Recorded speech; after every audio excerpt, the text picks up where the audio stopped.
श्री शिवाय नमस्तुभ्यम। आप सभी पर महादेव जी की कृपा सदैव बनी रहे। आज सुनिए सावन मास महात्म्य का अध्याय 3, जिसमें भगवान शिव देवी पार्वती से कहते हैं कि हे देवी, अपने इस आदि स्वरूप को मैंने योग बल से जाना है और स्वयं ही इसका निरूपण किया है। ये सोमनाथ पूर्वान काल में ऋग्वेद में स्थित होते हैं, मध्याह्न में यजुर्वेद के भीतर इनकी स्थिति होती है, अपराह्न काल में सामवेद और संध्या के समय ये अथर्ववेद में विराजमान होते हैं। मैं अंधकार से परे सूर्य के समान प्रकाशमान इस अंतर्यामी महापुरुष सोमेश्वर को जानता हूँ। इनको ही जानकर मनुष्य कभी मृत्यु को प्राप्त नहीं होता, अर्थात मुक्त हो जाता है। मनुष्यों की मुक्ति के लिए दूसरा कोई मार्ग नहीं है। पार्वती, इस प्रकार महामहिमाशाली सोमनाथ के महात्म्य का दिग्दर्शन मात्र मैंने कराया है। श्री सूत जी कहते हैं, महर्षियों, महादेवी पार्वती ने इस प्रकार प्रभास क्षेत्र की महिमा सुनकर फिर से भगवान शंकर से पूछा, हे प्रभु, हे महादेव, हे सुरेश्वर, संपूर्ण ज्ञान से संपन्न आपको नमस्कार है। प्रभु, इस दिव्य लिंग का सोमेश्वर नाम किस समय हुआ? कृपा पूर्वक ये भी बताइए। तब भगवान शंकर कहने लगे, देवी, पूर्व काल में मैं ही स्पर्शलिंग स्वरूप से विद्यमान था। उस समय कोई भी मनुष्य यहाँ मुझे नहीं जानता था। जब प्रलय के बाद महाकल्प का आरंभ होता है और ब्रह्मा जी का भी लय होकर नूतन ब्रह्मा की सृष्टि होती है, उस समय मेरे इस दिव्य लिंग का नाम भी बदलकर दूसरा हो जाता है। अब तक 6 ब्रह्मा बदल गए हैं और अब ये 7वें ब्रह्मा चल रहे हैं। इस समय जो प्रजापति ब्रह्मा जी है, उनका नाम सतानंद है। देवेश्वरी, ये ब्रह्मा जब 8 वर्ष के हुए तब से लेकर मेरे इस लिंग का नाम सोमेश्वर प्रसिद्ध हुआ है। बीते हुए कल्पों में जो ब्रह्मा थे, उनका नाम विरंची था। उनके समय में इन सोमनाथ का नाम मृत्युंजय था। इसके बाद दूसरे कल्प में जो दूसरे ब्रह्मा हुए, वे पद्मभू नाम से विख्यात हुए। देवी, उनके समय में मेरे इस लिंग का नाम कालाग्नि रुद्र हुआ।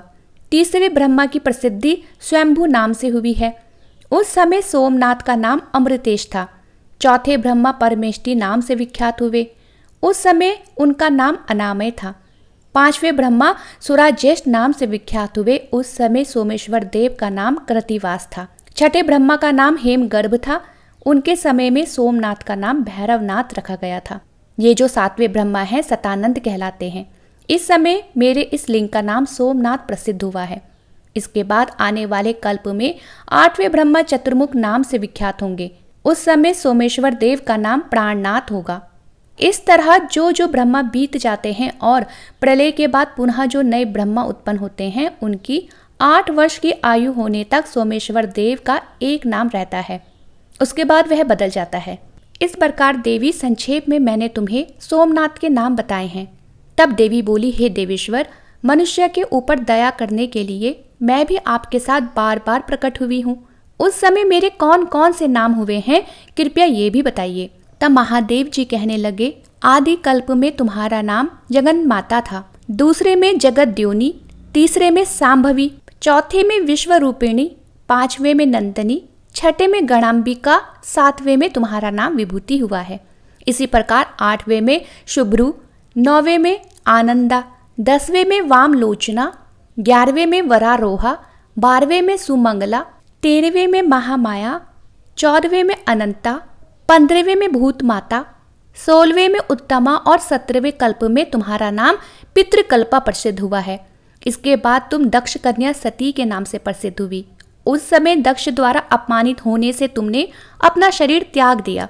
इसके बाद वराह कल्प आने पर पुनः हिमवान ने तुम्हारी आराधना करके तुम्हें पुत्री रूप में प्राप्त किया। इसके बाद अत्यंत दुष्कर और अद्भुत तपस्या करके तुमने मुझे पति रूप में पाया और पार्वती नाम से प्रसिद्ध हुई। सुमुखी, जब तक इस कल्प का अंत होगा तब तक मैं तुम्हारे साथ कैलाश पर्वत पर क्रीड़ा करूंगा। द्वापर में महिषासुर का वध करने के लिए तुम भगवान विष्णु के साथ कृष्ण पिंगला नाम से प्रकट हुई। तब से कात्यायनी और दुर्गा आदि विविध नामों से तुम नवकोटि भेद के साथ वसुधा तल पर प्रकट हुई। सुंदरी, पूर्व काल में जो तुम्हारे कल्पानुसार जो नाम थे और जो भूत भविष्य और वर्तमान में जो तुम्हारे नाम थे और होंगे और हैं, वे सब मैंने बता दिए। उन्हें इसी प्रकार जानना चाहिए। सतानंद नाम से विख्यात जो ये ब्रह्मा जी है, उनके 8वें वर्ष में जो पहले मनु हुए थे और उस मनवंतर में जो प्रथम चंद्रमा थे वे लक्ष्मी और कौस्तुभ मणि आदि के साथ समुद्र से प्रकट हुए। उन्होंने काल भैरव नाम से इन सोमेश्वर लिंग की आराधना की और बड़ी भारी तपस्या में संलग्न होकर चौथा युग बिता दिए। सुंदरी, उनकी यह अद्भुत तपस्या देखकर मैं बहुत प्रसन्न हुआ और बोला कि चंद्रदेव वर मांगो। तब उन्होंने अपनी भक्ति भाव से मुझे संतुष्ट करके कहा कि प्रभु, ये ब्रह्मा जी जब तक रहें तब तक आपका नाम सोमनाथ के रूप में प्रसिद्ध रहे। मनवंतर समाप्त होने पर जो कोई भी दूसरे चंद्रमा हो उन सबके ये सोमनाथ जी कुल देवता हो। तब मैं तथास्तु कहकर फिर से उसी शिवलिंग में ही लीन हो गया। ये मैंने सोमनाथ के गुणों को संक्षेप से बताया है। समुद्र के रत्नों की तरह सोमेश्वर के गुणों का विस्तार भी अचिंत्य है। उनकी महिमा का चिंतन भक्तों की बुद्धि बढ़ाने वाला है। मनमोहित मूर्ख मनुष्य उनके स्वरूप को कभी नहीं जान पाते। देवी ने पूछा, भगवान, जिस तेजोमय लिंग का ऐसा महात्म्य है उसके इस क्षेत्र में कहाँ पर स्थिति है? तब महादेव जी ने कहा, देवी सुनो, वज्रणी नदी के पूर्व न्यायकुंती नदी तक 4 योजन चौड़ा और 5 योजन लंबा मेरा गर्भगृह है। इसको मैं कभी नहीं छोड़ता। पश्चिम दिशा से समुद्र के पास कृत स्मर्क के आगे 100 धनुष दूरी पर मेरा महाप्रभावशाली शंभु लिंग है। उसमें साक्षात परमेश्वर भगवान शंकर रूप में मैं निवास करता हूँ। इसी के बीच में सोमेश्वर के चारों ओर और 14 भागों में दोनों धनुष की गोलाकार कर्णिका है जो मुझे बहुत प्रिय है। उसमें जो प्राणी निवास करते हैं वे सभी पापों से शुद्ध होकर मेरे लोक में जाते हैं। जो मनुष्य सैकड़ों विघ्नों से घिरकर या बंधकर प्रतिज्ञा पूर्वक जीवन भर इस क्षेत्र में निवास करता है वह उस परम धाम में जाता है जहां जाकर कोई भी शोक नहीं करता। जो प्रभास क्षेत्र में मरता है वह यमलोक में नहीं जाता। भयंकर कलिकाल का आगमन जानकर मैंने यहाँ रक्षा के लिए विघ्नराज गणेश जी को स्थापित किया है।